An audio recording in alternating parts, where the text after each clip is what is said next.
Hello besties and welcome to part 3 of my Khaenri'ah theory. This is the final part, and then from here on out I'll be doing sporadic updates on the Khaenri'ah theory based on new information we get in the game. So like for example, when the Archon quest for Inazuma comes out, I'll be doing a video then.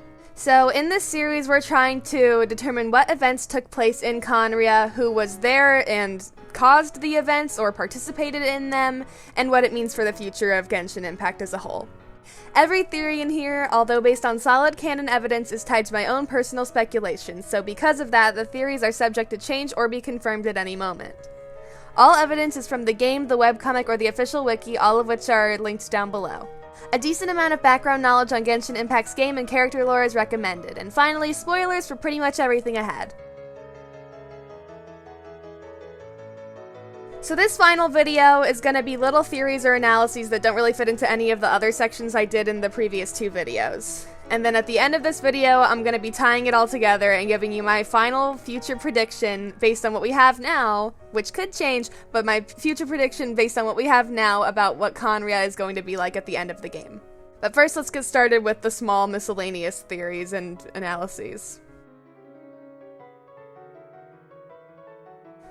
I've seen a lot of people say they think Paimon is the unknown god, and I don't believe this theory fully, but I do understand where the believers are coming from. Paimon's clothes look similar to the pillars in the loading screen, and there are obvious physical similarities between Paimon and the unknown god, but that's about it.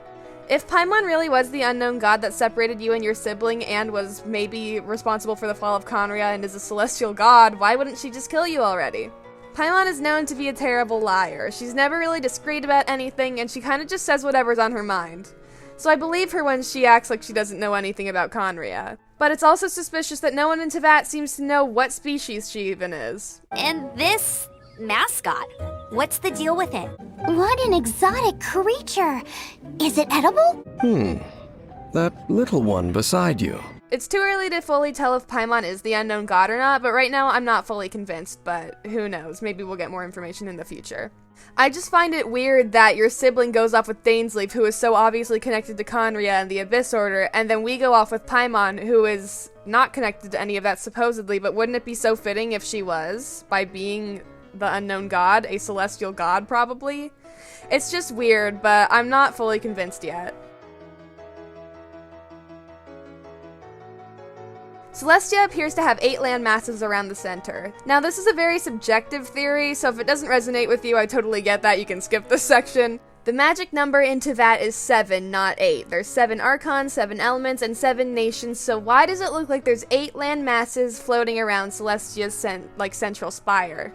The only assets we have of Celestia are really low res, so I could be viewing this incorrectly, but to me it looks like there's 8 floating islands revolving around a central one. If it was 7, that would make a lot more sense, 1 landmass to represent each element, each archon, or each nation. The outlying landmass could be a representation of Khaenri'ah. Whatever abyssal power Dainsleif is using seems like an element of its own, and Dainsleif is going to be a playable character in the future, that's confirmed by miHoYo. Next to the vision section in his profile, it will probably say something about the powers of the abyss, so do 8 landmasses equal 8 elements? I could be misinterpreting the shape of Celestia though. Number 5 and number 6 could be connected, but the way that the shadows are, it makes me think that they're not, although they are significantly smaller than the other islands if they aren't connected. But even then, if they were connected, they are a lot smaller, so I really don't know. Teyvat has a plethora of different languages. The entire list can be found on the Genshin wiki, but the one that really stands out to me is the Latin language. Obviously it's based on real-life Latin, but it uses its own fictional alphabet. It appears in both Mondstadt and Liyue, so it's not a regional alphabet or language. It tends to be used in relation to divinity, astrology, ley lines, and alchemy. That, along with the fact that it's based on a dead language in the real world, makes me think that this language used to be a universal language spoken in all parts of Teyvat a long time ago. Why the separate nations would decide to use different languages when they already had this universal one is beyond me, but it clearly happened at some point. The language is also found in Dragonspine. Like I talked about in the last video, Dragonspine has a number of parallels to Khaenri'ah. In the mural room of Entombed City Ancient Palace, you can see the Latin language written under a description of Celestia. Now I'm gonna do my best to read some Latin to you, so bear with me here because obviously I don't speak Latin, it's a dead language, I only speak English. So translating the symbols in the Roman alphabet we use today, it reads, Juvent angeli fidele isites vos voltis. There's more text to the right of Voltis, but it's so cut off that I can't make out what it says.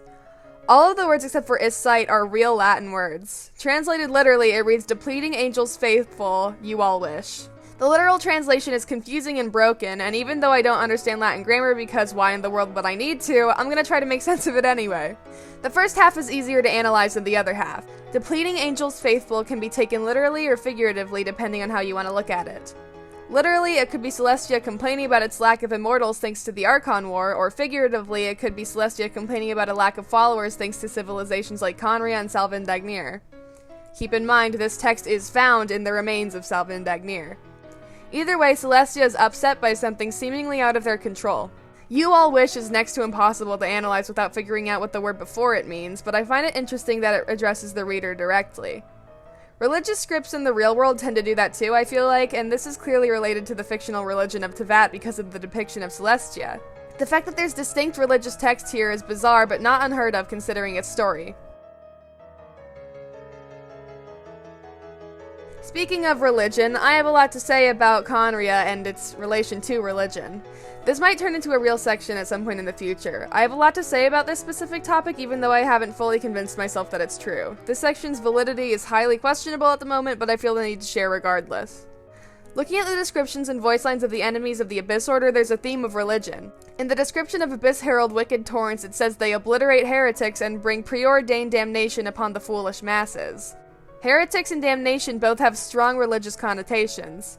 Similarly, the description for Abyss Lector Violet Lightning says they're evangelists, and in one of their voice lines they say Holy Proclamation.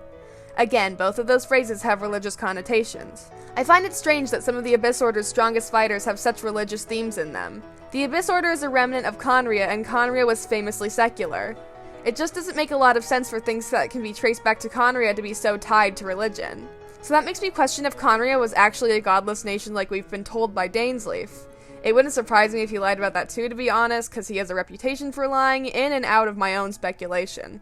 Whatever the abyssal power we see the Abyss Order and Dainsleif using is, it really seems to act like the 7 elements we find in Teyvat. The only difference is that there aren't any abyss enemy types or visions. Like there's not an abyss slime or anything, but also abyssal energy can be manipulated like other elements. All of the 7 elements have archons who preside over them, so if abyssal energy was an element too, it would only be right for there to be an abyss archon. Candidates for a possible abyss archon are Dainsleif and no one else. Kaya is a cryo user, Albedo uses Geo, and we don't know any other Khaenri'ahns significant enough. Dainsleif uses abyssal power with no visible vision. The only people we see who can use elemental magic like that are the archons and the Traveler. But there's also evidence to debunk this theory.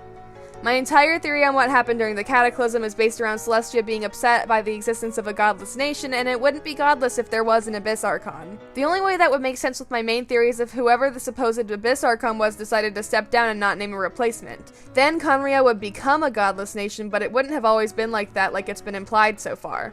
The religiously connotated words used to describe the Abyss Herald and Lector are far from coincidental, but they're probably just there for situational irony. I like to read into everything, and that much is obvious considering this series, but I don't think there's much to see here. It doesn't have to be a big deal unless every Abyss Order enemy has some sort of religious description. I'll wait for more Abyss Order enemies to come out and then I'll make my final call here, but as of now, it is looking suspiciously religious for a secular society. So this final section is going to be purely my guesses on what the future of Genshin Impact's story will be. Obviously, it's way too early to be jumping to such concrete conclusions, but I'm happy with the ending I've come up with. And honestly, I just can't help myself from jumping to conclusions anyway. So don't take this section too seriously unless you really want to. This is just for fun at this point. Genshin Impact's final chapter will likely take place in Khaenri'ah or Celestia, maybe both. Celestia seems to be the common enemy of both the Archons and the Abyss Order, and we, the player, have loyalties on both sides. The Archons are our friends and our sibling leads the Abyss Order. However, the clearly delineated antagonists are the Abyss Order, so we're going to have to get our sibling out of there. Because both sides have vendettas against the Celestial Gods, it would be in our best interest to make that clear to them. We would need to make sure that the Abyss Order knows the truth about why the Archons participated in the fall of their home nation, and we would need to tell the Archons to work with us to convert the Abyss Order or at least our sibling to our side.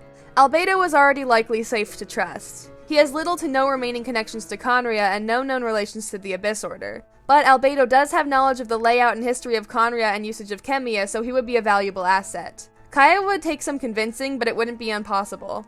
Unlike his biological father or D-Luke, we aren't going to abandon him in the face of adversity. We would have to convince Khaenri'ah that our friendship with him is more important than revenge. Like I said earlier, Khaenri'ah isn't heartless, so while I think it would take some work, I don't think it would be impossible to appeal to his emotions. The final Khaenri'ahn we would need to confront would be Dainsleif. If my conclusion about him being a secret member of the Abyss Order is true, then we would need to do something similar to what we would do with Khaenri'ah. If that's untrue, we would still need to convince Dainsleif to work together with us and the Archons. This could be either through a boss battle or in true Genshin fashion, unnecessarily long verbal confrontation. Either way, we would recruit Dainsleif on our mission against Celestia. Getting our sibling to join us would be difficult given what we've seen in-game. I can see our relationship with them going one of two ways. Either they help us defeat Celestia once we've convinced them who the real enemy is, or you're gonna have to fight them. Fighting them would make the whole game's plot pointless though, so I really hate that idea. Instead, I want to focus on what would happen after we remove our sibling from the Abyss Order. After convincing the Khaenri'ahns, the Archons, and our sibling to work together with us against Celestia, we would obviously need to find a way to get there. I have no clue how that would work, but I guess it would have to happen. In Celestia, there would be a final confrontation between the celestial gods and everyone else, and maybe Paimon would reveal herself to be the unknown god, who knows. Hopefully we would come out victorious, especially because playing the open world after losing wouldn't make any sense. Once we've defeated the tyrannical celestial gods, we and our sibling would have the option of returning to our home world, but we would likely settle down into Vat instead because again, it wouldn't make sense to play the open world after that. So that's it! That's my Khaenri'ah theory as of now. Like I said in the beginning of the video, and in all of the previous videos about Khaenri'ah, this theory is totally subject to change over the, honestly, years of Genshin Impact. I feel like I'm gonna become the MatPat of Genshin Impact. As MatPat is to Five Nights at Freddy's, I am to Genshin Impact. I'm gonna be updating this Khaenri'ah theory as soon as more information comes out, and I'm gonna be like going as quick as possible and trying to come up with some good stuff. Cause this is such an interesting story, and I really want to see how it ends. When Inazuma comes out and we get an Archon quest there, I'll be updating this for sure because we're going to be getting more information on Ball. And there's supposedly supposed to be a Archon quest in the update we're in right now, 1.6, so let's just see how that goes. And if there is an Archon quest in it, I'll probably be updating this, hopefully if it's like actually related to, you know, Khaenri'ah, but I'm sure it will be.